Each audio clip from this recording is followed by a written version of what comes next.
पंचदशी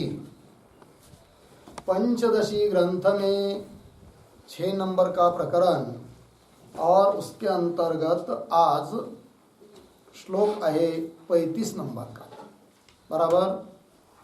तो इस 35 नंबर के श्लोक की अवतरणिका को देखिए। तो कह रहे हैं, एवं सामान्यांश प्रतीतिम उभयत्र प्रदर्श विक्षेप विशेषांश अप्रतीति साम्यम दर्शयति। मिला? तो विषय ये चल रहा है कि जिस प्रकार सुक्ति के ऊपर रजत अध्यस्त है, उसी प्रकार कूटस्थ के ऊपर कूटस्थ में देहद्वय सहित चिदाभास अध्यस्त है। तो बोलेंगे देहद्वय सहित चिदाभास विक्षेप कूटस्थ में अध्यस्त है। कैसे, क्या?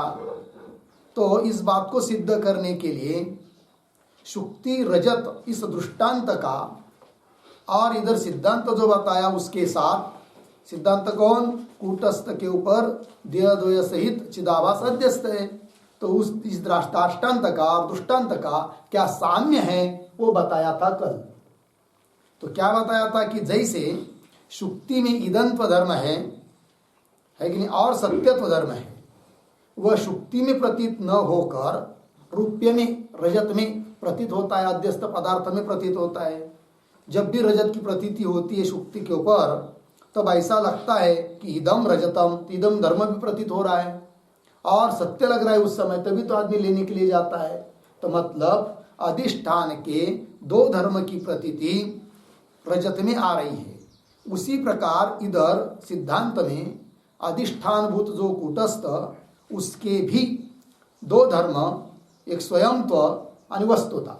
स्वयंत्व म्हणजे स्वयंपना आणि वस्तुता म्हणजे सत्यत्व। ये दो धर्म विक्षेप स्वरूप देहद्वय सहित चिदाभास में प्रतीत हो रहे। तो सामान्य धर्म की प्रतीति बताई। सामान्य अंश जो है दृष्टांत में जैसा है वैसा दृष्टांत में भी दिखाया अध्यस्त पदार्थ में। एवं सामान्य अंश प्रतीतिम, सामान्य अंश की प्रतीति उभयत्र प्रदर्श, उभयत्र दृष्टांत सिद्धांत दोनों जगह प्रदर्शित करके अब विशेष अंश अप्रतीति साम्य, इस बात को दोनों जगह दिखाना है। मतलब दृष्टांत में जैसे अधिष्ठान का विशेष अंश प्रतीत नहीं होता है जब तक भ्रम रहता है, रजत का ध्यान रहता है, उसी प्रकार यहाँ पर इधर भी देहद्वय से चिदाभास को जब तक हम लोग सत्य और मैं समझते हैं, तब तक अधिष्ठान जो कूटस्थ रूप ब्रह्म, उसके विशेष अंश की प्रतीति नहीं रहती है। अर्थात विशेष अंश की अप्रतीति रूप साम्य दोनों जगह दृष्टांत और दाष्टांत दोनों में दिखा रहे हैं ग्रंथकार। प्रदर्श विशेष अंश अप्रतीति साम्यम दर्शेति। मिला पंक्ति सबको? अब श्लोक को पढ़ते हैं। नीलपृष्ठ त्रिकोणत्वं यथा शुक्तौ तिरोहितम् असंगानंदताद्देवम् कूटस्थेऽपि तिरोहितम्। नीलपृष्ठत्रिकोणत्वं यथा शुक्तौ तिरोहितम् असंगानंदताद्देवम् कूटस्थेऽपि तिरोहितम्। नीलपृष्ठ त्रिकोणत्वं यथा शुक्तौ तिरोहितम् असंगानंदतादि एवं कूटस्थे अपि तिरोहितम्। अन्वय देखिए, पहली पंक्ति सरल है। नीलपृष्ठ त्रिकोणत्वं यथा शुक्तौ तिरोहितम्। आगे एवं कूटस्थे अपि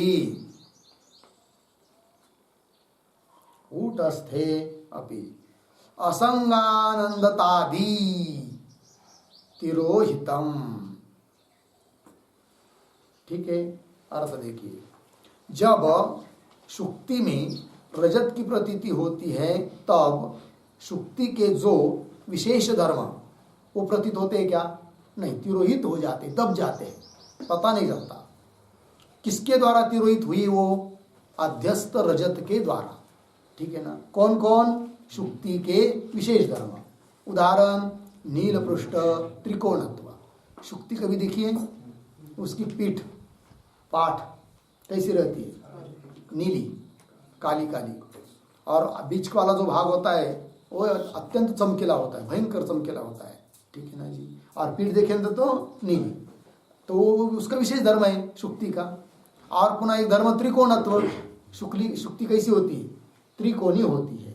तो त्रिकोणत्व और नील पृष्ठत्व, यह जो अधिष्ठान भूत शुक्ति का विशेष धर्म, उसकी प्रतीति होती नहीं है।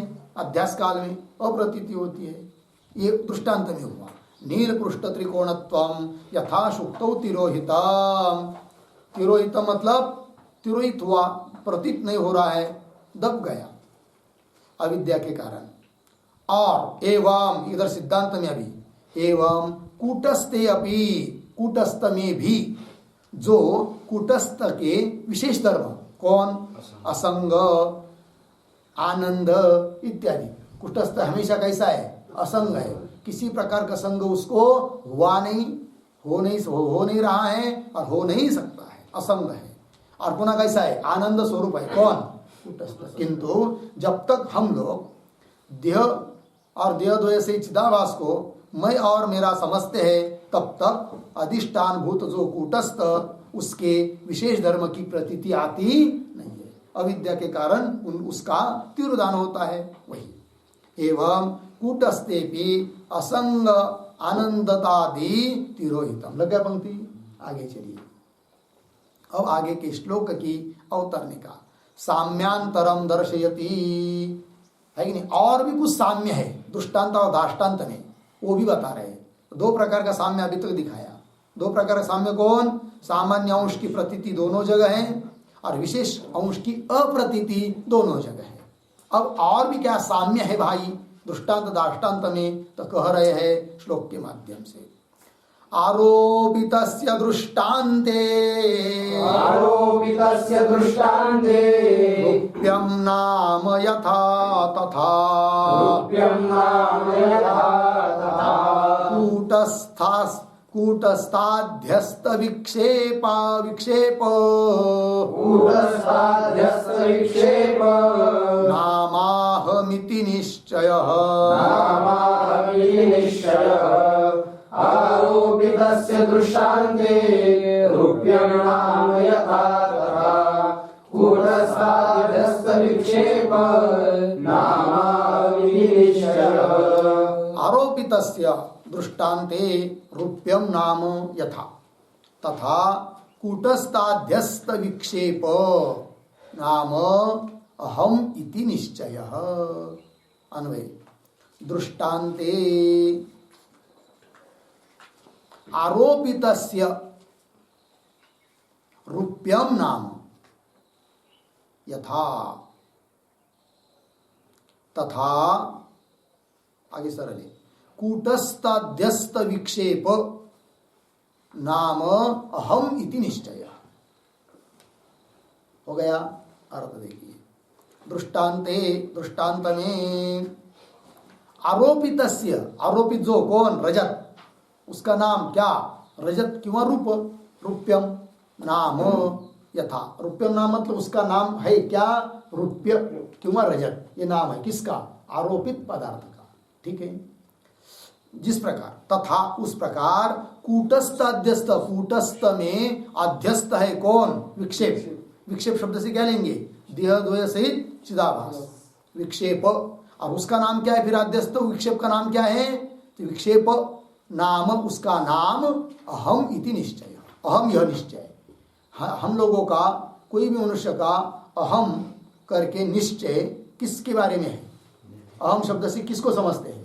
देहद्वय को समझते, चिदाभास को भी नहीं समझ पाते हैं। तो कूटस्थ की बात तो बहुत दूर रही, ठीक है ना। तो देहद्वय इत्यादि को में अहम, अहम बुद्धि का निश्चय, यही उसका क्या हुआ?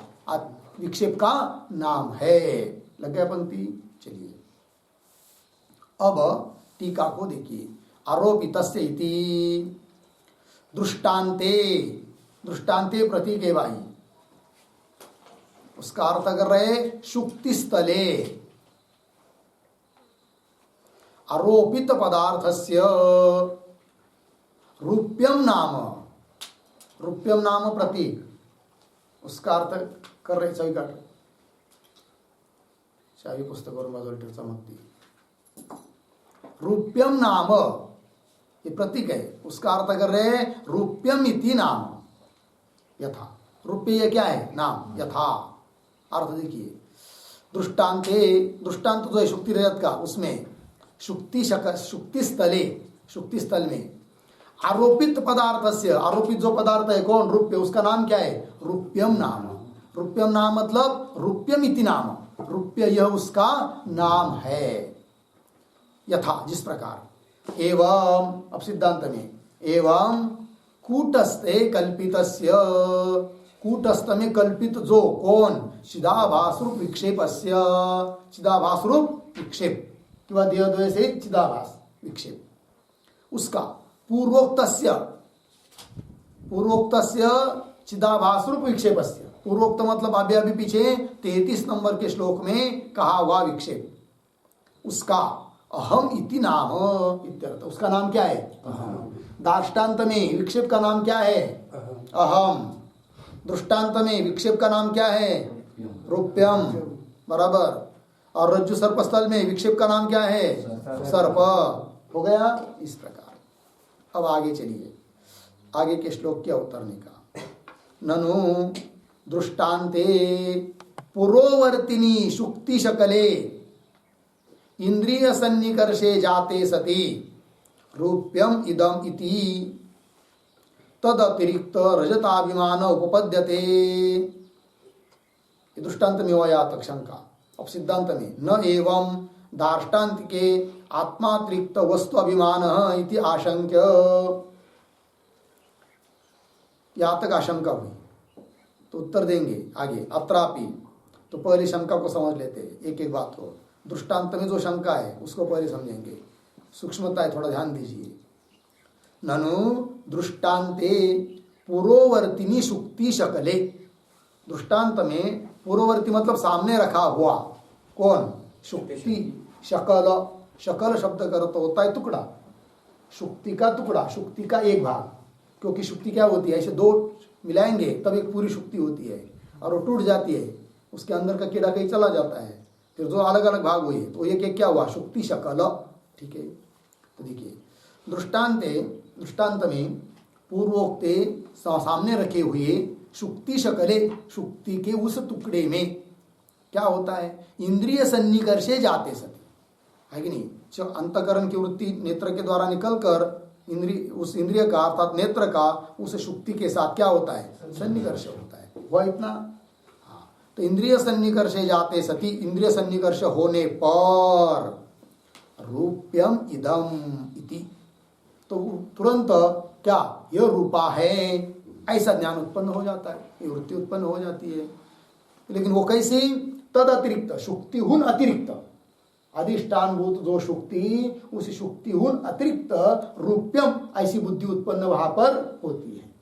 हो गया इतना दृष्टांत में, रूप्यम इदम इति तद अतिरिक्त रजताभिमान, तद अतिरिक्त, तद शुक्ति शकल, शुक्ति शकल से अतिरिक्त रजताभिमान उपपद्यते, रजत का अभिमान होता है, ये उपपद्यते उपन्न होता है, ठीक। न एवं दार्ष्टान्तिके, किंतु दृष्टांत में जैसी स्थिति है वैसी स्थिति दार्ष्टान्त में नहीं है, सिद्धांत में नहीं है। ऐसा कौन बोल रहा है, पूर्व पक्षी। न एवं दार्ष्टान्तिके, एवं दार्ष्टान्तिके न, यह स्थिति दार्ष्टान्त में नहीं है। कैसे भाई, तो ध्यान दीजिए, उसका कहना क्या है, देखिए आगे, आत्मातिरिक्त वस्तु अभिमान न एवं दार्ष्टान्तिके आत्मातिरिक्त वस्तु अभिमान इति आशंका, शंका है। मतलब क्या, ध्यान दीजिए। तो इधर अधिष्ठान कौन है दार्ष्टान्त में, दार्ष्टान्त में अधिष्ठान कौन है कूटस्थ, अध्यस्थ कौन है देहद्वय सहित चिदाभास, ठीक है। और अधिष्ठान कौन है? कूटस्थ। कूटस्थ। तो उधर जैसे अधिष्ठान शुक्ति से अतिरिक्त रूप्य यह अभिमान होता है, उस प्रकार इधर भी कूटस्थाउन अतिरिक्त कोई अभिमान होना चाहिए। तो बोला अहम यह अभिमान, तो वो सिद्धांत पूर्व पक्षी कहता है अहम तो कूटस्थ ही हुआ, और अभिमान किसको कैसे चाहिए? अधिष्ठान से अतिरिक्त। जैसे शुक्ति से अतिरिक्त रूप्य अभिमान है, ऐसे कूटस्थ से अतिरिक्त चिदाभास आदि का अभिमान होना चाहिए, किंतु अहम रूप से कूटस्थ ही अहम कह रहा है, तो कहाँ अतिरिक्त अभिमान हो रहा है? नहीं हो रहा है, ऐसा बोल रहा है कौन? पूर्व पक्षी। शंका लगे कि नहीं? देखो भाई, न एवं दार्ष्टान्तिके सिद्धांत में आत्मा अतिरिक्त वस्तु अभिमान न, आत्मा से अतिरिक्त कूटस्थ से अतिरिक्त कोई अभिमान देखने को मिल नहीं रहा है। कौन बोल रहा है? इति आशंक्य, ऐसी शंका करके उत्तर दे रहे। अत्रापि स्वप्रकाशतया चिदात्मनि, क्या है? चिदात्मनि अवभासमाने तद अतिरिक्त अहम इति अभिमान उपलभ्यते। तो देखिए, तो पूर्व पक्ष ने क्या प्रयास किया? दृष्टांत और दाष्टांत में वैषम्य दिखाया, विलक्षणता दिखाई, किंतु सिद्धांती कह रहे नहीं नहीं, दृष्टांत और दाष्टांत में क्या है? साम्य है। जैसे वहां पर दृष्टांत में शुक्ति से अतिरिक्त रूप्य का अभिमान है, उसी प्रकार यहाँ पर भी कूटस्थ से अतिरिक्त अहम अभिमान है, क्योंकि अहम शब्द का अर्थ यहाँ पर चिदाभास है, और पूर्व पक्षी क्या समझा? अहम शब्द का अर्थ कूटस्थ समझा, इसलिए उसको ऐसा लगा कि दोनों में विषमता है करके, किंतु विषमता नहीं, क्या है? समता ही है। वो कह रहे, देखिए अत्रापि हाँ दार्ष्टान्ते अपि, दृष्टांत सिद्धांत में भी स्वप्रकाशतया चिदात्मनि अवभासमाने, स्वयं प्रकाश रूप से चिदात्म का भान होने पर, चिदात्मनि अवभासमाने, अवभास होने पर, तद अतिरिक्त, उससे अतिरिक्त अहम इति अभिमान, मतलब तद अतिरिक्त, तद कूटस्थ, उससे अतिरिक्त अहम इति अभिमान उपलब्धते, अहम अभिमान उपलब्ध हो रहा है, क्योंकि अहम शब्द का अर्थ कूटस्थ है। अतः न वैषम्यम इति अभिप्रायेण आह, अतः दृष्टांत और दाष्टान्त इन दोनों में वैषम्य नहीं है, अपितु साम्य ही है। ये दिखा दिया किसने? सिद्धांतियों ने। इसी बात को श्लोक के माध्यम से कहेंगे। इदमंशं स्वतः पश्यन् रूप्यमित्यभिमन्यते तथा स्वं च स्वतः पश्यन् नामित्यभिमन्यते। इदमंशं स्वतः पश्यन् रूप्यमित्यभिमन्यते तथा स्वं च स्वतः पश्यन्।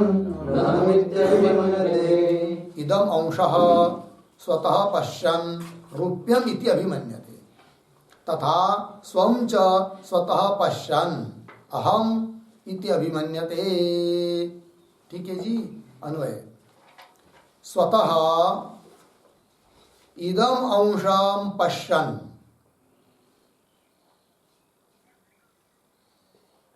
रूप्यम इति अभिमन्यते तथा स्वतः स्वं च पश्यन् अहम इति अभिमन्यते।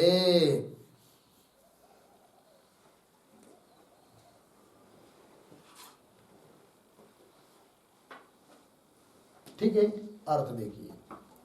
तो स्वतः इदम अंशम पश्यन्, जब आदमी को ये रजत ऐसा ज्ञान होता है, उस समय सचमुच देखा जाए तो इदम शब्द से कौन है सामने? शुक्ति ही है।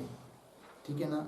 तो स्वतः, स्वतः शब्द का अर्थ लिखिए स्वरूपतः।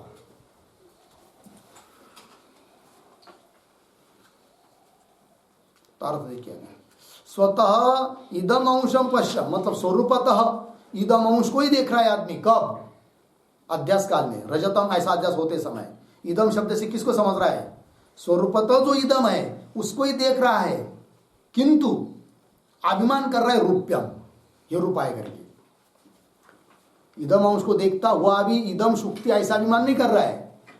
स्वरूपता देख रहा है शुक्तिगत इदम को और अभिमान धारण कर रहा है रूप्यम ऐसा, और इस इदम को रूप्यम के साथ जोड़ रहा है। ठीक उस प्रकार इधर भी अहम शब्द से वस्तुतः प्रकाश स्वयं प्रकाश से कौन हो प्रकाशित हो रहा है? कूटस्थ ही। वही दे रहे आगे नीचे, तथा स्वतः स्वम पश्यन। स्वतः मतलब स्वरूप से, है कि नहीं, निज रूप से, अपने स्वस्वरूप से स्वयं का ही अनुभव करता हुआ, किंतु स्वयं मैं कूटस्थ हूं ऐसा अभिमान धारण न करके स्वयं प्रकाशता से स्वरूपता उसका अनुभव करता हुआ भी अहम चिदाभास, अहम को जोड़ रहा है किसके साथ? चिदाभास। चिदाभास के साथ अहम करके अभिमान कर रहा है। जैसे उधर स्वरूपता देख रहा है किसको? इदम को, शुक्तिगत इदम को, किंतु अभिमान कर रहा है रूप्यम। उस प्रकार इधर भी अपना जो निज स्वरूप है, स्वस्वरूप है कूटस्थ, वही तो स्वयं प्रकाश है, वही तो ज्ञान स्वरूप है, बाकी तो सब जड़ है।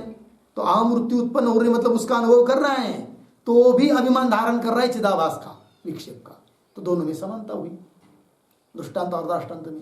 देखिए, स्वतः स्वं च तथा, स्वतः मतलब स्वरूपतः निज रूप से कूटस्थ के सामान्य रूप का ही अभिमान कर रहा है, मतलब अनुभव कर रहा है अहम करके। स्वतः स्वं च पश्यन् मतलब अनुभव करता हुआ तो भी अहम इत्यभिमन्यते, कूटस्थ चिदाभास को लेकर अहम ऐसा अभिमान धारण करता है। अतः दृष्टांत और दाष्टान्त दोनों में विषमता नहीं है, अपितु समानता ही है। हो गया। चलिए, इदम अंश हो गया नहीं थी। आगे के श्लोक की अवतरणिका। ननु स्वयं अहम शब्दयोः एकार्थत्वात् कथम दृष्टांत दाष्टान्तिकयोः साम्यम इति आशंक्य। ये शंका हुई, उत्तर देना है। इदम रूप्य शब्दार्थयोः स्वयं अहम शब्दार्थयोः च सामान्य विशेष रूपत्वस्य उभयत्र साम्यात् मैवम इति आह। ठीक है, शंका समझ लीजिए। ननु से लेकर आशंक्य तक शंका ग्रंथ है। क्या कहते कि, तो पूर्व पक्षी बोल रहा है कि भाई तुमने अभी अभी जो ऊपर कहा कि स्वस्वरूप से, निज स्वरूप से कूटस्थ का अनुभव करता हुआ भी उससे अतिरिक्त चिदाभास आदि का अहम रूप से अभिमान धारण कर रहा है, किंतु ये तुम्हारा कहना ठीक नहीं है। कौन बोल रहा है? पूर्व पक्षी।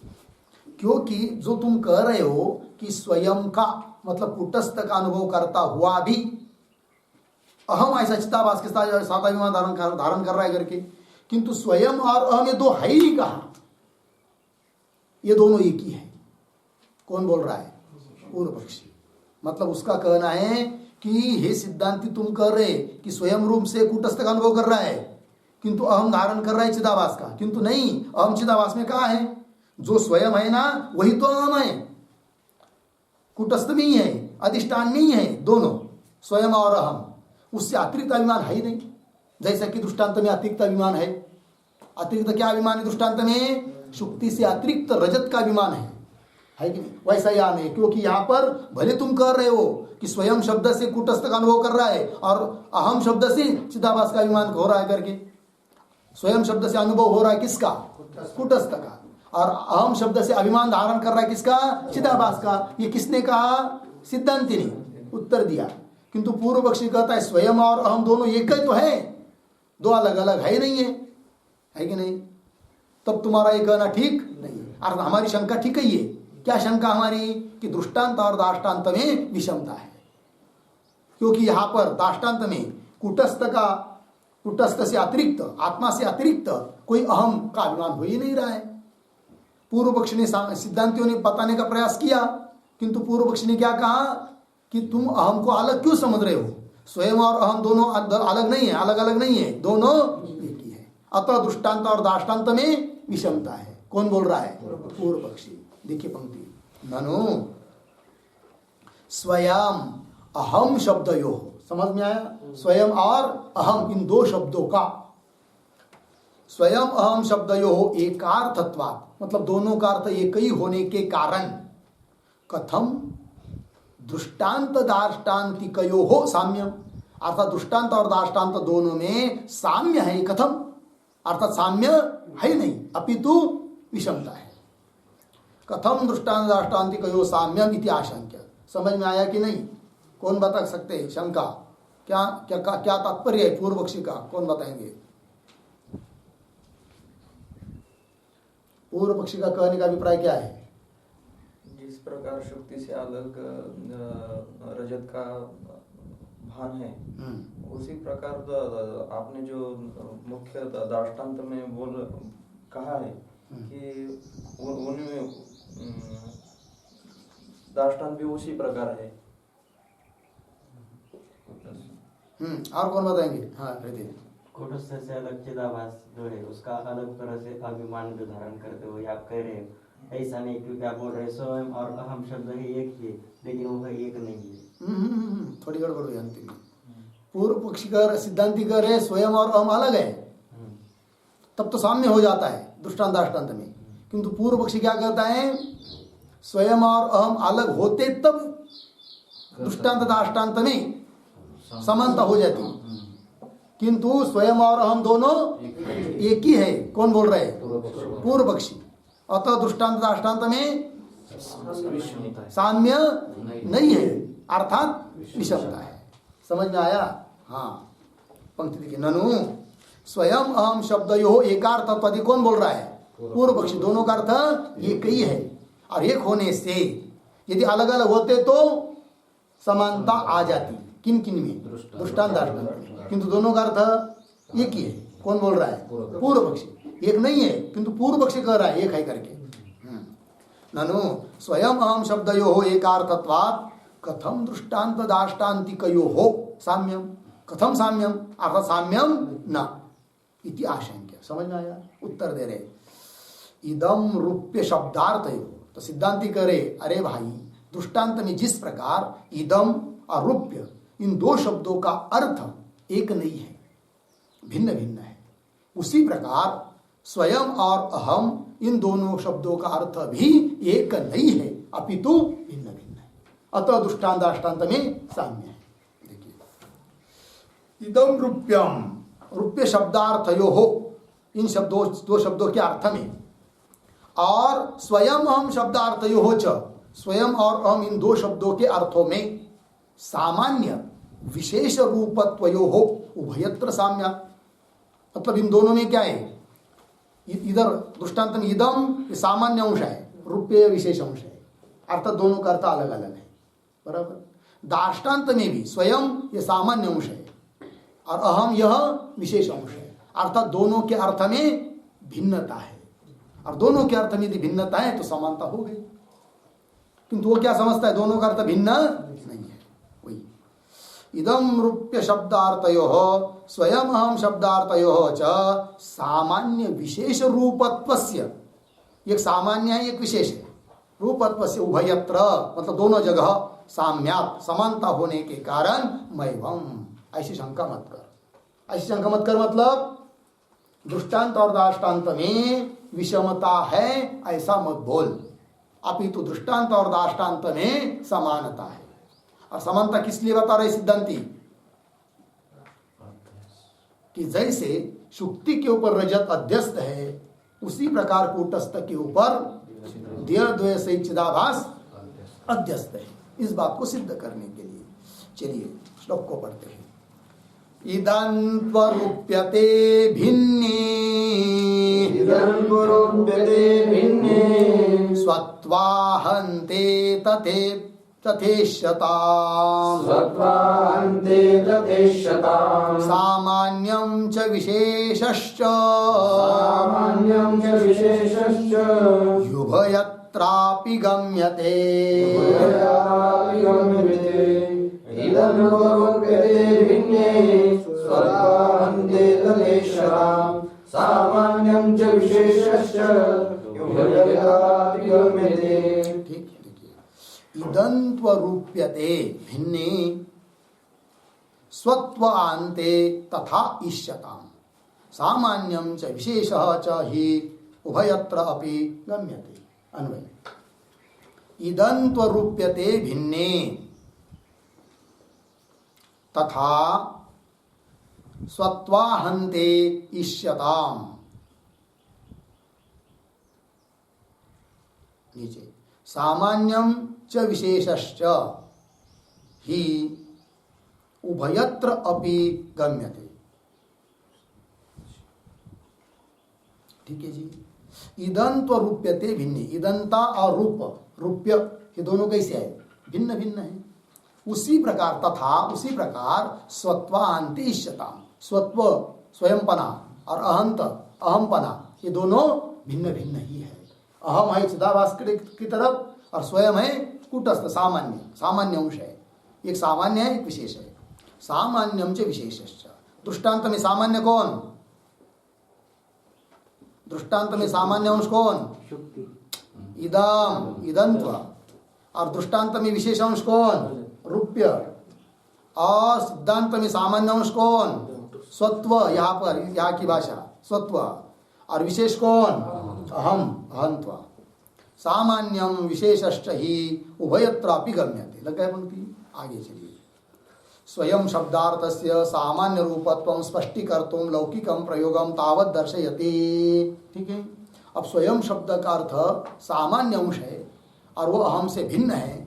इस बात को स्पष्ट करने के लिए लौकिक प्रयोगम तावत् दर्शयति। लौकिक प्रयोग, लौकिक दृष्टांत पहले आप दिखा रहे हैं। ठीक। देवदत्त स्वयं गच्छेत्, देवदत्त स्वयं गच्छेत्, त्वां वीक्षस्व स्वयं तथा, त्वां वीक्षस्व स्वयं तथा, अहं स्वयं न शक्नोमि, अहं स्वयं न शक्नोमि, एवं लोके प्रयुज्यते, एवं लोके प्रयुज्यते। देवदत्त स्वयं गच्छेत्, त्वं वीक्षस्व स्वयं तथा, अहं स्वयं न शक्नोमि, एवं लोके प्रयुज्यते। देवदत्तः स्वयं गच्छेत्, त्वं वीक्षस्व स्वयं तथा, अहं स्वयं न शक्नोमि इति एवं लोके प्रयुज्यते। ठीक। अन्वय। देवदत्तः स्वयं गच्छेत् तथा त्वं स्वयं वीक्षस्व।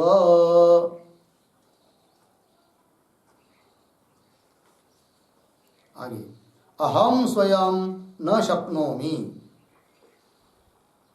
इति एवं लोके प्रयुज्यते।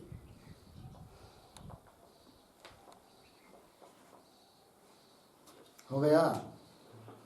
देखो भाई, देवदत्त स्वयं गच्छेत् बराबर देवदत्त स्वतः जाता है, ऐसा प्रयोग होता है कि नहीं? तो देवदत्त के बारे में भी स्वयं शब्द का प्रयोग हुआ। और त्वम तथा त्वम स्वयं वीक्षस्व, उसी प्रकार तुम स्वयं देखो। तो देखिए देवदत्त अलग है, त्वम अलग है, किंतु स्वयं देवदत्त में भी आया और त्वम में भी आया। इसका मतलब स्वयं क्या हुआ? सामान्य। और त्वम अहम से अलग है कि नहीं? और इतना ही नहीं, और आगे कह रहे अहम स्वयं न शक्नोमि, स्वयं के बारे में भी अहम शब्द प्रयोग हो कि नहीं? मैं स्वतः न शक्नोमि, कर सकता हूं नहीं कर सकता हूं, जो भी कुछ होगा अहम स्वयं। तो स्वयं शब्द का प्रयोग अहम में भी आया, देवदत्त में भी आया और त्वम में भी आया।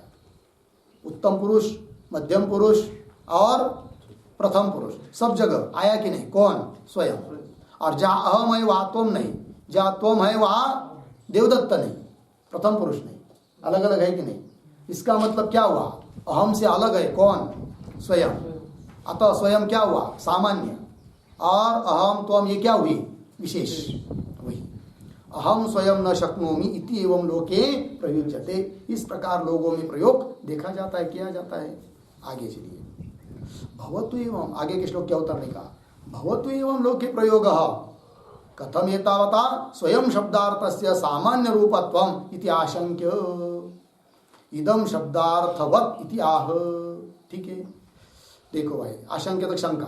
पूर्व पक्ष कह रहा है भवतु एवं लोके प्रयोग, लोग में ऐसा प्रयोग हो रहा है सब जगह, स्वयं स्वयं स्वयं स्वयं होने दो, है कि नहीं? तो कथम एतावता, उतने लोग में प्रयोग मात्र से स्वयं शब्द का अर्थ सामान्य है, ये कैसे हम समझे?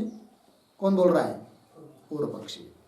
कथम एतावता स्वयं शब्दार्थस्य सामान्य रूपत्वम इति आशंक्य, ऐसी शंका करके उत्तर दे रहे इदम शब्दार्थवत इतियाह, कि जैसे इदम शब्द का अर्थ सामान्य है उस प्रकार स्वयं शब्द का अर्थ भी सामान्य है। कैसे? दृष्टांत से, श्लोक से समझा रहे हैं, श्लोक के माध्यम से। श्लोक को पढ़ते हैं। इदं रूप्यमिदं वस्त्रम् इति यद्वदिदं तथा असौ त्वमहमित्येषु स्वयमित्यभिमन्यते। इदं रूप्यमिदं वस्त्रमिति यद्वदिदं तथा असौ त्वमहमित्येषु स्वयमित्यभिमन्यते। इदं रूप्यम इदं वस्त्रम इति यद्वत् इदं तथा असौ त्वम अहम इति एषु स्वयं इति अभिमन्यते। ठीक है, अन्वय सर है। इदम रूप्यम, देखिए रूप के बारे, रूप के साथ भी इदम का अन्वय हो रहा है, और इदम वस्त्रम, वस्त्र के साथ भी हो रहा है कौन? इदम का अन्वय, इदम की प्रतीति, अनुगतता। इति यद्वत् इदम, जिस प्रकार इदम सब जगह हो रहा है, इदम रूप्यम इदम वस्त्रम, है कि नहीं? इदम भवनम, तो इदम रूप से सब जगह हो रहा है। और अर्थात क्या हुआ? इदम ये क्या हुआ? सामान्य अंश, और वस्त्र रूप्य ये क्या हुए? विशेष अंश। ये दृष्टांत में तथा असौ त्वम अहम इति एषु, इन सभी में, असौ मतलब यह, तू, अहम मतलब मैं, इन सभी जगह, सभी में प्रतीत हो रहा है कौन? स्वयं। अर्थात स्वयं क्या हुआ फिर? सामान्य। और असौ त्वम अहम ये क्या हुए? विशेष। असौ त्वम अहम इति येषु, इन सभी जगह स्वयं इति अभिमन्यते, स्वयं शब्द का प्रयोग अभिमन्यते देखा जाता है। इससे सिद्ध हुआ कि जैसा इदम अंश सामान्य है उस प्रकार स्वयं यह भी सामान्य अंश है अधिष्ठान का। ठीक, चलिए टीका। यथा रूप्य वस्त्रादौ सर्वत्र इदम शब्दस्य प्रयुज्यमानत्वात् तदर्थस्य सामान्य रूपत्वम्, है कि नहीं? यथा, जिस प्रकार रूप, वस्त्र इत्यादि सब जगह, सर्वत्र, इदम शब्द प्रयुज्यमानत्वात्, प्रयुज्यमानत्वात् का अर्थ है प्रयोग दर्शनात्, इन सब जगहों प्रयोग देखने को मिलता है। इससे सिद्ध हुआ क्या? प्रयुज्यमानत्वात् तदर्थस्य, तदर्थस्य इदम शब्दार्थस्य सामान्य रूपत्वात्, इदम शब्द का अर्थ सामान्य है। ये दृष्टांत में हुआ।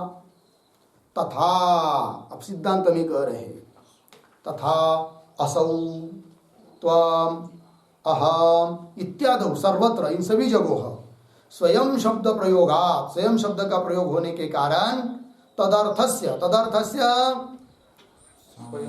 स्वयं शब्दार्थस्य, स्वयं शब्द का अर्थ कौन? कूटस्थ। तदर्थस्य स्वयं शब्दार्थस्य कूटस्थस्य अपि सामान्य रूपत्वम अवगम्यते, वह उसका सामान्य रूप है, यह निश्चित होता है। ठीक है, आगे चलिए। आगे के श्लोक में भवतु स्वयं अहम शब्दयोः लोके भेदः। अब पूर्व पक्ष ने स्वीकार कर लिया कि स्वयं और अहम शब्दों में क्या है? भेद है। देखिए, भवतु स्वयं अहम शब्दयोः लोके भेदः, लोगों में भेद है, कोई बात नहीं। एतावता, इतने मात्र से, कूटस्थात्मनि किम आयातमिति पृच्छति, कूटस्थ रूप आत्मा में क्या सिद्ध हुआ? ऐसा प्रश्न पूछ रहा है कौन? पूर्व पक्षी। उत्तर दे रहे हैं, अहंत्वाद् भिद्यतां स्वत्वम् कूटस्थे तेन किं तव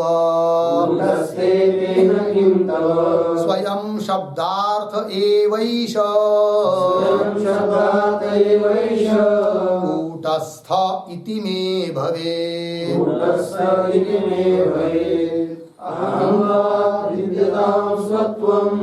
कूटस्थे तेन किं तव स्वयं शब्दार्थ एवैष कूटस्थ इति मे भवेत्। अहंत्वात् भिद्यताम स्वत्वम कूटस्थे तेन किम तव।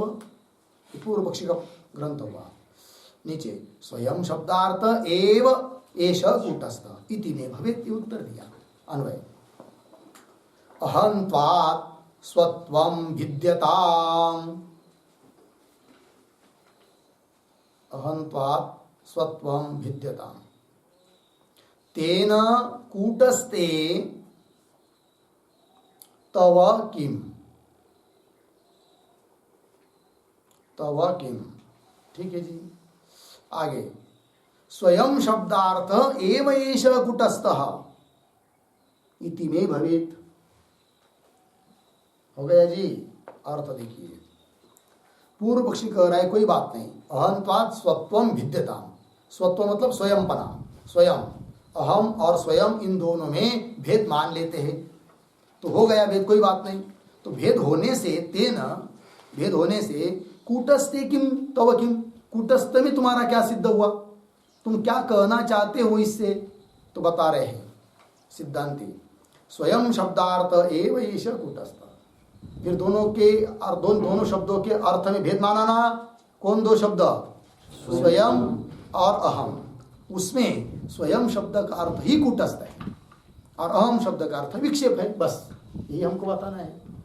ये सिद्ध हुआ। फिर ऐसा कह रहे कौन, सिद्धांत। स्वयं शब्दार्थ एव एष कूटस्थ इति में भवेत्। ऐसा मेरे लिए सिद्ध हुआ, ऐसा सिद्धांतियों ने कह दिया। ठीक है ना जी। चलिए, तो दो चीजें यहां पर, एक है कूटस्थ और एक है विक्षेप।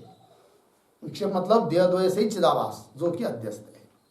तो अहम शब्द का अर्थ क्या, चिदाभास विशिष्ट बुद्धि किंवा देहद्वय से चिदाभास, देहद्वय से चिदाभास, चिदाभास है कि नहीं, चिदाभास विशिष्ट बुद्धि लीजिए। और उस बुद्धि का अर्थात विक्षेप का, देहद्वय से चिदाभास का अधिष्ठान कौन है, कूटस्थ है, जो कि स्वयं शब्द का अर्थ है। तो स्वयं शब्द का अर्थ अलग हुआ और अहम शब्द का अर्थ दोनों अलग हुआ। और वो जो कूटस्थ है, जो कि स्वयं शब्द का अर्थ है, वह तो सभी जगह अनुगत है। क्यों, अधिष्ठान होने के कारण। अहम, मैं स्वतः, तू स्वतः, वह स्वतः, सब जगह अनुगत है कि नहीं। क्यों अनुगत है सब जगह, अधिष्ठान होने के कारण, क्योंकि सबका अधिष्ठान वही है कि नहीं, अनुगत है। और अहम जो है वह तो ये विचारी है, इसका हम अलग, उसका हम अलग, उसका अहम अलग, ये भी विचारी हुआ। ठीक है ना। और जो भी विचारी होता है वह अध्यस्त होता है। तो अहम शब्द का अर्थ जो देहद्वय से चिदाभास विक्षेप, वो हुआ अध्यस्त। और कूटस्थ क्या है, अधिष्ठान। बरोबर है। और इन दोनों का क्या हुआ है, परस्पर में अन्योन्याध्यास हुआ है कि नहीं। दोनों का क्या हुआ है जी, हाँ, अन्योन्याध्यास हुआ है, भ्रम हुआ है। कैसे, तो देहद्वय से चिदाभास कि चिदाभास विशिष्ट बुद्धि जो कि अहम शब्द का अर्थ है, उसका कूटस्थ में स्वरूपाध्यास। समझ में आया। चिदाभास आदि विक्षेप का कूटस्थ में क्या, स्वरूपाध्यास। और उधर से कूटस्थ में क्या है, स्वयंपना है, वास्तव सत्व है, सत्यत्व है। उसका तादात्म्य उसके साथ ही होना चाहिए। किंतु स्वयंत्व का तादात्म्य है कि नहीं, सत्यत्व का तादात्म्य कूटस्थ में न भासकर, न प्रतीत होकर, उसके तादात्म्य, उसका तादात्म्य संबंध अध्यस्त है किधर, चिदाभास आदि में। तो उसके उधर से संबंध का अध्यास और इधर से स्वरूप का अध्यास। और ऐसा दोनों का परस्पर में अध्यास होने के कारण सामान्य को, लोगों को व्यवहार में अलग अलग रूप से प्रतीत नहीं होता है कि स्वयं अलग है और अहम अलग है करके, अध्यास होने के कारण। और ज्ञान हो जाएगा, विवेक हो जाएगा शास्त्र पढ़कर, तब पता चलता है कि कूटस्थ अलग है जो कि सामान्य चैतन्य ब्रह्म चैतन्य है, और देहद्वय से चिदाभास जिसको हम व्यवहार में अहम हम कहते हैं, वो है कौन, विक्षेप अर्थात अध्यास। लग गए पंक्ति। चलिए, तो स्वयं शब्दार्थ एव एष कूटस्थ इति में भवेत्, हो गया ना। टीका को देखिए एक वाक्य में, सामान्य रूप स्वयं शब्दार्थ एव कूटस्थ, सामान्य स्वरूप जो स्वयं शब्द का अर्थ है वही कूटस्थ है। इति इदम आयाति, यह सिद्ध हो जाता है। इति अतः आह स्वयं इत्यादि पंक्ति के द्वारा श्लोक के उत्तरार्ध से हो गया। बस आगे का विचार कल करते हैं। ओम पूर्णमदः पूर्णमिदं